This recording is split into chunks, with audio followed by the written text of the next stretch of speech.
Plan அவன் பண்ணியிருக்கான் ஏதோ ஒரு மேடம். பிளான் பண்ணி இதுவா மாட்டின்னு ஆமா, செத்துடணும் இதுவா அப்படின்ற ஐடியால பண்ணிக்கணும், நம்ம மேல வளர்த்துருக்கான். பழி வரக்கூடாது. இதெல்லாம் உண்மை கிடையாதும்மா. நம்பாத. உங்க வீட்டுக்காரன் ஏதோ உன்னை குழப்பி விடுறான், உன்னை ஏதோ ஆபத்துல மாட்டி விடுறான் நான் சொன்னேன் மேடம்.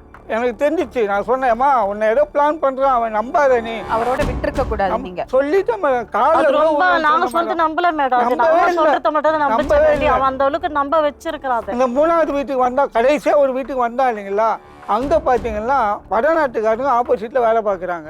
அவங்க என்ன பண்ணுவானுங்க, பகலெல்லாம் வேலை பார்ப்போம், நைட்டில் ஃபோன் பேசிட்டு இருப்பான். எல்லா இடத்துலையும் நடக்கிறது தான். வீட்டுக்குள்ளேயே கேமரா வச்சுருக்கான் மேடம். யார் வர்றாங்க, யார் போகிறாங்க. எங்கள் சொந்தக்காரங்க வரல, உங்கள் சொந்தக்காரங்க ஒரு ஆள் கூட இங்கே வரக்கூடாது. ஒரு கோயிலுக்கு போனாலும் எங்கள் சொந்தக்காரங்க வரல, உங்கள் சொந்தக்காரங்க அப்பா அம்மா வரக்கூடாது, சண்டை போடுறான், நான் வரமாட்டேன்னு சொல்லிடுவேன். இப்படியே இருந்து அந்த வடநாட்டுக்காரனுங்க அவனுக்கு எங்கேயோ நின்றுட்டு ஃபோன் பேசிட்டு இருக்கானு.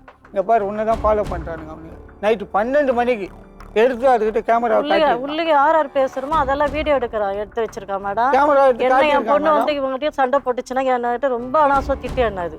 அவன் என்ன பண்ணிட்டு அதெல்லாம் வீடியோ எடுத்து வச்சுக்கின்னு லாஸ்ட்டாக இப்போ நடக்கிறதுக்கு முன்னாடி மேடம், லாஸ்ட்டாக நடக்கிறதுக்கு முன்னாடி ஒரு வீடியோ எடுத்திருக்கான் அவன். எனக்கு நான் அது என்ன சொல்லிச்சு, எனக்கு எதுனா ஒன்று இந்த இது வந்து எதுவும் சொன்னாலும் கேட்டுக்க மாட்டுறாங்களே,